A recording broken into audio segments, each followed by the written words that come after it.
कभी सोचा है जब इंसान अपनी इंसानियत भूल जाए तब उसके अंदर क्या बचा रहता है? ना इमोशंस, ना दया, सिर्फ एक अंधेरा जो उसके हर एक्शन में झलकता है। ये कहानियां हैं उन मायावी पालन की जहां रहम का नामो निशान नहीं, सिर्फ खून, गुस्सा और बदले का जुनून होता है। हर पंच एक दर्द, हर वार एक इंतकाम का पैगाम। जब एक्शन बैन जाए इंसानी रेज का आखिरी नशा, तब समझ लो ये सिर्फ लड़ाई नहीं, ये जंग है। ये है टॉप 10 मोस्ट हार्टलेस फाइट्स इन मूवीज, जहां हर सीन, हर खून का कटरा आपको हिला के रख देगा। 10वें नंबर पर है हैवॉक। तमाशा शुरू होता है एक शहर के अंधेरों से जहां हर गली में सिर्फ खौफ बसती है।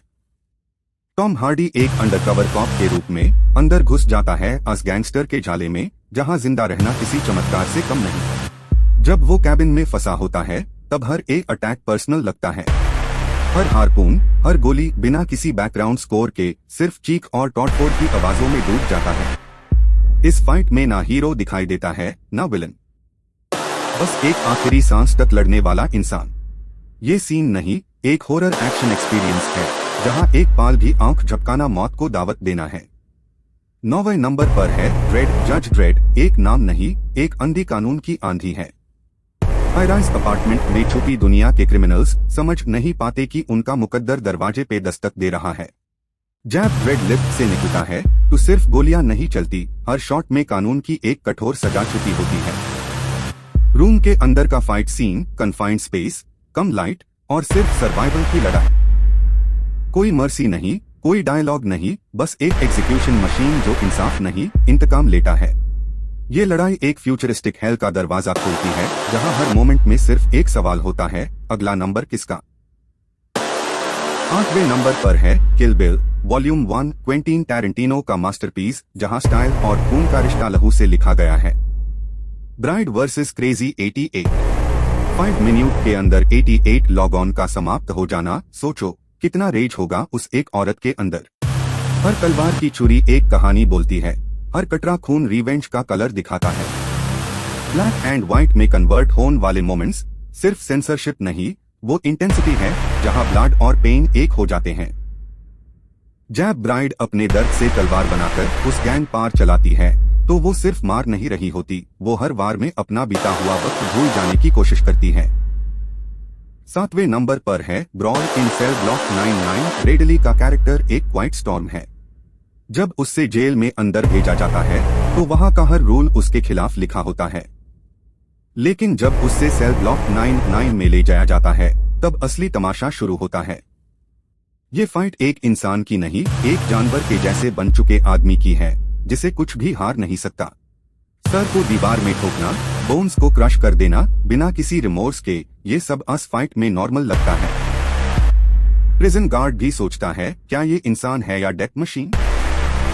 6वें नंबर पर है the night comes for us. Indonesian action cinema का एक ऐसा रचना जहां एक्शन में एलिगेंस नहीं, बस पेन और इंटेंसिटी होती है। इटो वर्सेस मल्टीपल असैसिन्स एक क्रैम्प्ड हाउस में जहां हर सरफेस वेपन बैन जाता है। नाइफ से लेके ब्रोकन ग्लास तक हर चीज सिर्फ मारने के लिए होती है। गोरे लेवल इतना ज्यादा है कि आप आंखें बंद नहीं कर सकते क्योंकि हर ब्लिंक में कुछ मिस हो जाता है। ये फाइट सीन कोई कोरियोग्राफ ब्यूटी नहीं, ये एक असली कच्ची मारपीट है जहां सर्वाइवल का मतलब सिर्फ दूसरों को खत्म करना होता है। 5वें नंबर पर है जॉन विक चैप्टर 3 पैराबेलम। जब जॉन विक लाइब्रेरी के अंदर पहला वार करता है एक किताब से तो समझ लो कि ये कोई नॉर्मल हिटमैन नहीं है। Horse riding chases, antique weapons और ग्लास रूम के अंदर की फाइट, सब कुछ सिनेमैटिक है लेकिन ब्रूटल रियलनेस के साथ। हर मूव कैलकुलेटेड है लेकिन हर शॉट में एक इंसानी मॉन्स्टर छुपा होता है। नाइफ थ्रोइंग सीक्वेंस जहां हर नाइफ एक जवाब है, इतना विसिरल है कि आप स्क्रीन से नजर नहीं हटा सकते।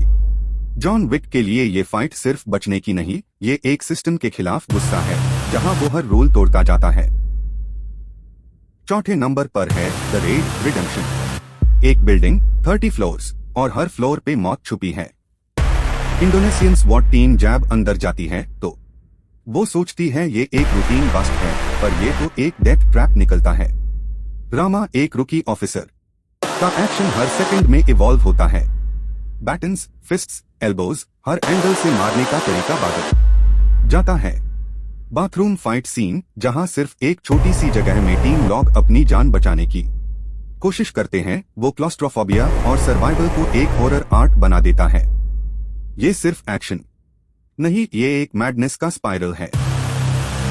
तीसरे नंबर पर है नोबडी।